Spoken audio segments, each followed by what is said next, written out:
gaur hemen baditugu bestelako hiru kaputxadun, eta ez dakit, izena bizenak esaten ohituta gaude, izena soilik esan beharko ditugu, ez da, Julen, hortxe iskin batean jarri duguna, arratsaldeon Julen, Arratsaldeon. Pascal, eta Sara, arratsaldeon, eta eskerrik asko zuei ere etortzeagatik, edo bestela esan da, Merina Grisekoak, eta lehen aipatu dudan bezala, Julen, erraldoiekin gertatzen den bezala, bost axola, ez da, barruan zein dagoen. Bai, hori zen funtsa edo gutxienez hori zen gure lehenengo ideia ez. Bost axola nork, baizik eta garrantzitsuena zer hori da. Eta, bueno, ari gera.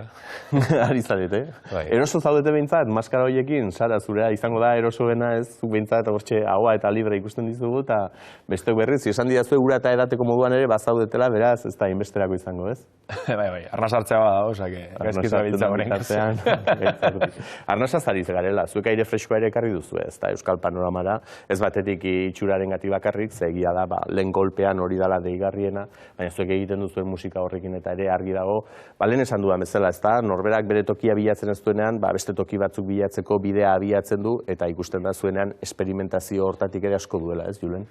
Bai, ez dakit guk esan dezakegun aire freskoa ekarri dugunik, bai hori esaten digutela, eta ez zen horrela asmo kontziente bat behar bada, baina bai nik uste norberak bilatzen duela freskotasun hori bere baitan ere bai, eta igual gure bilaketa horretan, guretzat freskoa zen zerbait topatu dugu, eta era berean gainontzeko entzat ere bai freskoa izan da, edo hori da gure feedbacka momentu. Bai, zezuetaz dakigun apurraren gatik, jakin badakigu, bakoitzan lehendik ere beste proiektu batzutan ibilitakoak zaretela, eta bertan ezagututakoak zaretela gainera elkarrekin ez.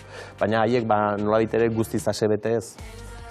Bueno, bai, baina ez da ordura arte asatzen ez gintuztela, baizik eta gauza berrien bila eraldatu nahi genuela gure burua, edo aldaketaren beharra geneukara. Gainera, ez da proiektua jendeak 2008an ezagutu duen, bizpair urte lehenago hasi zen ja aldaketaren germenen antzeko hori sortzen, eta guretzat izan oso prozesu beharrezkoa eta naturala. Pascal eta biak ez da elkartu zineten aurrena, eta zuen buruan, esan bezala lehen zirkuituetan eta ohikoak dituzuen toki horietan topatu, ez, proiektu batzuetan ere hortxe, beti inguruan, ez dakit elkarrekin ordura arte ez, baina inguruan bintzat bai. Inguruan bai, eta ero bia donostiarrak izanik, kalea ere gertu genuzkan biak.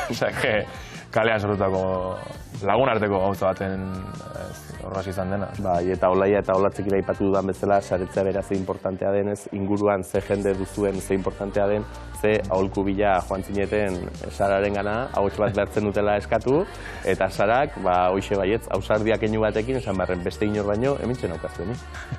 Bai, eta izan zen erantzun nahiko zuzena, baina baita zintzoa, ez? Benetan ikusi nuen nire burua beraiekin abesten, eta nik uste hortik aurrerako guztia oso era errezean entzuela aurrera. Eta horren seguraski maskara horiekin entzuten ez gaituzten horrekin, zer konbentzitu zintuen? Zer ikusi zenien bi hauei izanez? Bi hauekin animatuko naiz ni abentura honetara. Irutu zitzaidan kalitate askoko proiektua, eta hemen Euskal Herrian enuen erreferenterik horrela gauzak egiten ari izan jendearen referentziarik ez. Eta irutu zitzaidan hori, oso azkar identifikatu nuen abesti onak zirela eta gehien bat lan asko ikusi nuen. Melodia gustatu zitzaizun, ze oinarrian melodia egoten da ez, eta gero melodia horri gero eta osagai gehiago jartzen dizkiogu, eta zuek ere eta aztertuko ditugu orain, osagai horietako batzuk izango dira belarretik sartzen zaizkigunak, beste batzuk begitatik sartzen zaizkigunak, baina denak dira zaindu beharrekoak. Eta orduan melodia horren gainean esantzun duten, hasiko gara lanean, ez? Eta gero nola antolatzen zarete, zu jarri zenuen fundamentu pixka bat bi hauen artean, ze uste dut hor rolaketaren nahiko banatuta dauzkazuela, ez? Nahiko garbi. Egia da, biak fundamentu asko, batzutan gehiegi esango nuke. Zorrotzegia galdia.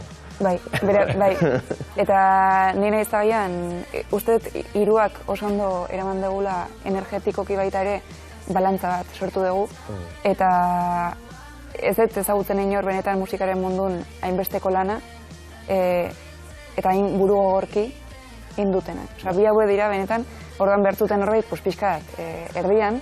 Arrazia emango dizu, Sara, zezu bakizu, norberaren jefeak normalean bakoitzaz gaizki hitz egiten duena izaten dela, eta alperra eta alakoa ditzen diola. Baina nik, jefe izan naizen garairen batean bakarren bat lanean izan dut, esan dizut langile fina izan dakoa badala. Hau da bezalako langile gutxi ezagutu ditu dela. Bai, orain esango diot. Eta beti ere erakutsi izan duela jarrera oso perfekzionista, ez, Julen? Ze zuek esate baterako badaukazue ospe hori, Sarak berak izan du, oso perfekzionistak zaretela. Azkeneko detaileraino zaindu behar izaten da, orduan zuek zarete zuen buruarekin ere zorrotzenak? Bai, eta hori, ez nahiz bain biktimizatu nahi, baina hori infernu bat izan daiteke ere, bai, hori kudeatzen jakin behar da, azkenean, sede betetze hori ez nabaritzea errez edo sentitzea errez, kondena bat izan daiteke, baina izaerarekin doan zerbait da, eta hori islatuta ikusten da gure danean, bai, besterik, ez da perfektok izan nahi dugula, edo perfektok izan behar dugun ikuste dugula, baina, bueno, izaerarekin bat doa. Baina